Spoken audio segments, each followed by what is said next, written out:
Assalamualaikum warahmatullahi wabarakatuh. Saya Lutfia dari 6G Manajemen. Sebelumnya saya mau berterima kasih kepada Ibu Vera selaku dosen mata kuliah Bahasa Indonesia. Dengan ini Ibu Vera memberikan kami tugas untuk EKT 2 yaitu penelitian. Nah, dalam penelitian ini saya meneliti tentang pengaruh stres kerja terhadap kinerja karyawan. Studi kasus ini saya ambil dari PT Global Successindo Mandiri. Akan mempresentasikannya. Untuk slide pertama di sini ada latar belakang. Di sini ada latar belakang, yaitu latar belakang karyawan dan perusahaan merupakan dua hal yang tidak bisa dipisahkan. Karyawan memegang peran utama dalam menjalankan roda kehidupan perusahaan.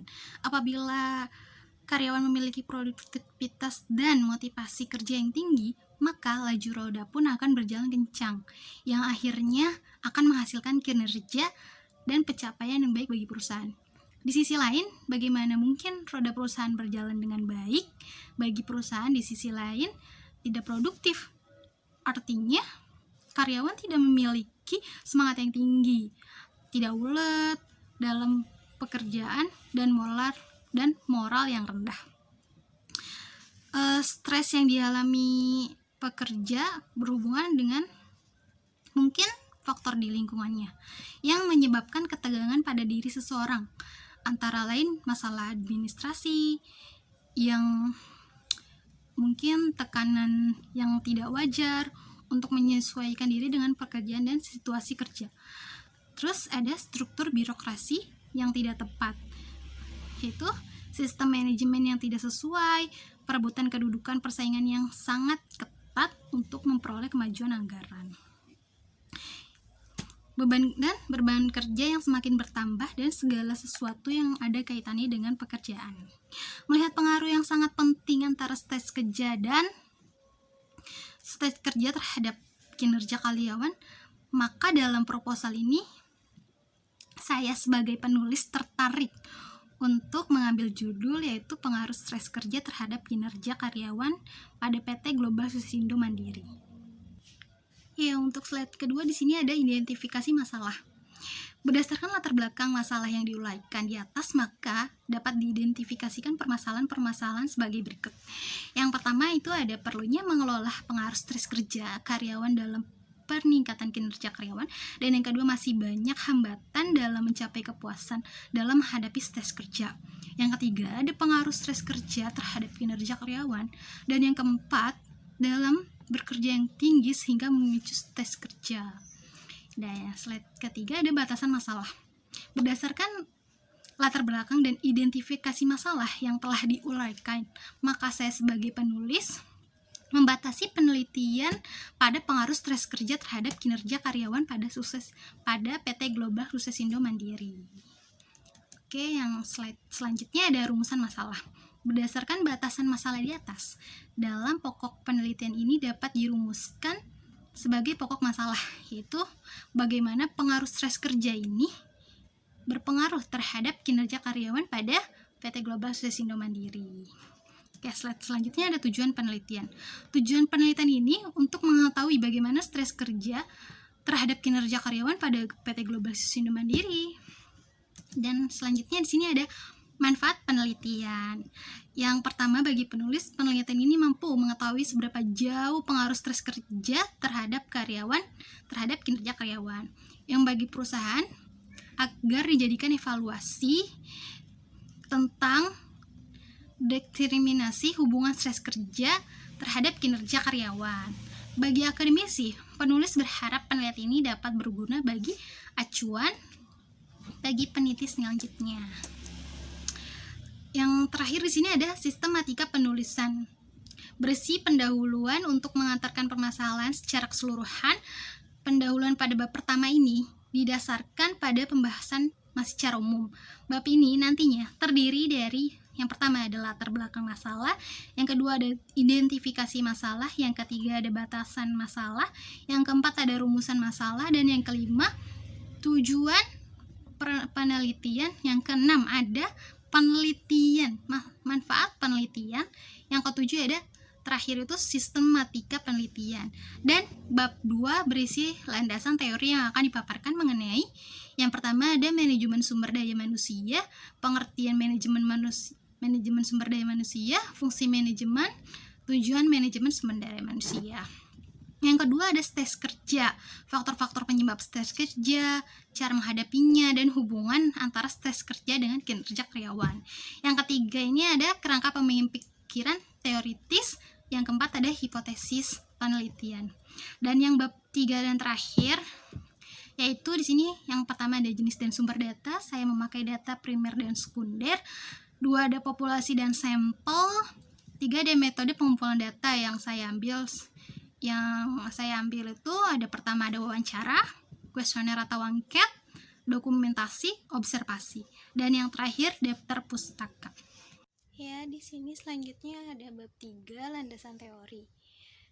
Yang pertama ada manajemen sumber daya manusia. Manajemen sumber daya manusia ini merupakan suatu proses menangani berbagai masalah dalam ruang lingkup karyawan, pegawai buruh, manajer, dan semua tenaga kerja yang menopang seluruh aktivitas dari organisasi, lembaga, atau perusahaan untuk mencapai tujuan yang telah ditetapkan. Divisi HR ini merupakan divisi yang mengolah manajemen. SDM ini akan menyediakan pengetahuan tentang perusahaan, peralatan yang dibutuhkan, pelatihan layanan, administrasi yang dibutuhkan, pembinaan, sarana hukum, serta pengawasan dan manajemen talenta. Semua hal tersebut dibutuhkan demi mencapai tujuan. Dan selanjutnya di sini ada pengertian sumber daya manusia. Pengertian sumber daya manusia atau SDM adalah individu produktif yang bekerja sebagai penggerak atau suatu organisasi, baik itu di dalam industri maupun perusahaan yang memiliki fungsi sebagai aset sehingga harus dilatih dan dikembangkan kemampuannya. Pengertian sumber daya manusia secara makro ini terdiri dari 2, yakni SDM makro yaitu jumlah penduduk dalam usia produktif yang ada di sebuah wilayah, dan SDM mikro dalam arti sempit yaitu individu yang bekerja pada sebuah institusi atau perusahaan. Sumber daya manusia ini merupakan suatu hal yang sangat penting dan harus dimiliki dalam upaya mencapai tujuan organisasi atau perusahaan. Nah, di slide selanjutnya ada fungsi MSDM. Fungsi manajemen sumber daya manusia ini berperan penting untuk menentukan kualitas sumber daya manusia dalam suatu perusahaan. Manajemen sumber daya manusia akan melakukan perencanaan terkait perekrutan dan pengembangan SDM serta melakukan seleksi dan penarikan yang terkait dengan kualitas individu dari SDM tersebut. Fungsi sumber daya manusia ini terdiri dari beberapa bagian, yaitu yang pertama ada staffing atau mengatur keanggotaan, yang kedua evaluasi, yang ketiga penggantian dan kepuasan, pelatihan dan penasehat, membangun relasi, yang keenam ada menciptakan kondisi aman dan sehat, yang 7 mendalami masalah, yang ke-8 pengintegrasian, 9 pemeliharaan, dan yang terakhir itu ada pemberhentian.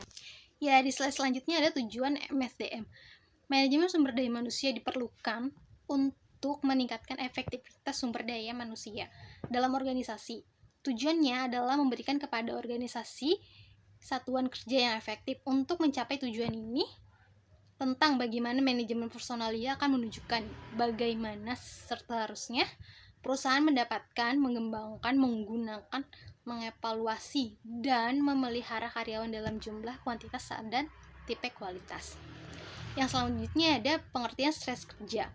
Menurut Probabu 2003 halaman 93, stres kerja adalah suatu perasaan yang menekankan atau rasa tertekan yang dialami karyawan dalam menghadapi pekerjaannya. Stres kerja ini juga merupakan suatu kondisi di mana seorang karyawan mengalami gangguan psikologis maupun psikis dalam menghadapi suatu permasalahan atau pekerjaan yang berakibat merusak kinerja karyawan. Apabila stres kerja tersebut tidak dapat ditangani, maka akan berakibat pada terjadinya dampak yang negatif maupun positif. Selanjutnya ada faktor-faktor stres kerja. Beberapa faktor ini secara tidak langsung berhubungan dengan kondisi pekerjaan. Namun karena dampak yang ditimbulkan pekerjaan cukup besar, maka faktor pribadi ditempatkan sebagai sumber atau penyebab munculnya stres. Secara umum dikelompokkan sebagai berikut. Duyanti 2001 halaman 77 sampai 79. Yang pertama ada tidak adanya dukungan sosial, yang kedua tidak ada kesempatan berpartisipasi dalam pembuatan keputusan di kantor, yang ketiga pelecehan seksual, yang keempat kondisi lingkungan kerja, yang kelima ada manajemen yang tidak sehat.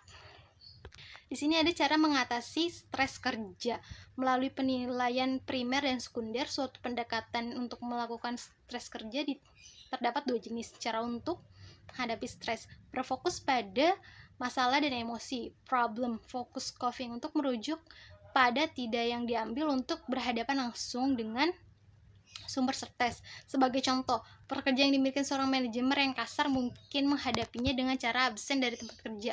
Absen ini akan memungkinkan pekerja untuk menyingkir selama beberapa waktu dari manajemen yang kasar tersebut. Ya, di stres selanjutnya ada hubungan antara stres kerja terhadap kinerja karyawan. Stres kerja sangat membantu, tetapi dalam berperan salah satu merusak kinerja. Secara sederhana, hal ini berarti bahwa stres mempunyai potensi untuk mendorong atau mengganggu pelaksanaan kerja. Bila tidak ada stres tentang kerja, juga tidak ada kecenderungan rendah. Stres yang tidak teratasi pasti berpengaruh terhadap kinerja. Pada tingkat tertentu, stres perlu. Apabila tidak ada stres dalam pekerjaan, para karyawan tidak akan merasa ditantang, dengan akibat bahwa kinerja akan menjadi rendah. Sebaiknya dengan adanya stres, karyawan bisa perlu mengarahkan segala kemampuannya untuk berpartisipasi tinggi, dan perlu mengarahkan segala hal kemampuannya untuk perusahaan tersebut. Selanjutnya ada kerangka pemikiran dan hipotesis. Yang pertama ada kerangka pemikiran. Pengaruh stres kerja terhadap kinerja karyawan. Stres kerja dapat membantu atau merusak kinerja karyawan, tergantung seberapa besar tingkat stres itu. Pada stres rendah atau tidak ada pekerjaan, pada umumnya bekerja pada tingkat prestasi yang dicapai pada saat itu. Jadi, tidak ada dorongan untuk berprestasi lebih dari yang dilakukan selama ini. Stres kerja yang terlalu berat dapat mengancam kemampuan seseorang untuk menghadapi lingkungan. Akibatnya pada diri karyawan berkembang berbagai macam gejala stres yang dapat mengganggu prestasi kerja. Di sini ada hipotesis. Sesuai kerangka pemikiran di atas yang tadi saya sebutkan, maka peneliti mengajukan beberapa hipotesis sebagai berikut. Di sini ada hipotesis 1, stres kerja yaitu X1 berpengaruh positif terhadap kinerja karyawan, yang sebagai Y. Selanjutnya bab 3, jenis dan sumber data. Dalam penulisan ini, peneliti menggunakan penelitian kuantitatif karena data yang diperoleh nanti berupa angka. Dari angka yang diperoleh akan dianalisis lebih lanjut. Dalam analisis data, penelitian terdiri dari dua variabel, yaitu kerja sebagai variabel bebas independen dan kerja karyawan sebagai terikat dependen. Sumber data yang digunakan dalam penelitian ini adalah data primer dan data sekunder. Fusmai nomor 2002 halaman 82. Yang pertama ada data primer dan yang kedua data sekunder. Di sini ada populasi dan sampel. Populasi adalah keseluruhan subjek penelitian untuk merujuk pada kumpulan kelompok orang atau objek yang dimiliki kesamaan dalam suatu beberapa hal yang membentuk masalah pokok dalam suatu penelitian. Populasi dalam penelitian ini adalah karyawan di PT Global Solusindo Mandiri yang saya teliti. Karena jumlah populasi yang diteliti tidak teridentifikasi, maka dalam melakukan penelitian ini penulis mengambil sampel dari populasi yang dengan menggunakan metode simple random sampling, yaitu dengan mengambil bagian dari jumlah populasi objek penelitian sebagai acak sehingga memudahkan dalam mengambil data di lapangan. Yang kedua ada sampel sebagai wakil populasi yang diteliti. Sampel merupakan bagian atau sejumlah suplikan tertentu yang diambil dari suatu populasi yang diteliti secara rinci.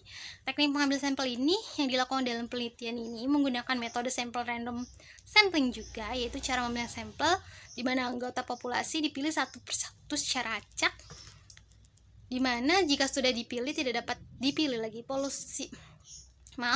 Populasi peneliti sebanyak 50 karyawan pada PT Global Solusindo Mandiri ini dengan tingkat kesalahan 5%, maka sampel yang berdasarkan rumus Silvoin yang dihasilkan sebanyak 40 karyawan sebagai responden. Yang terakhir di sini ada metode pengumpulan data. Yang pertama saya mengambil wawancara, yang kedua kuesioner atau angket, yang ketiga ada dokumentasi, dan yang keempat ada observasi. Terima kasih, dengan ini saya menyelesaikan tugas EKT 2 Bahasa Indonesia.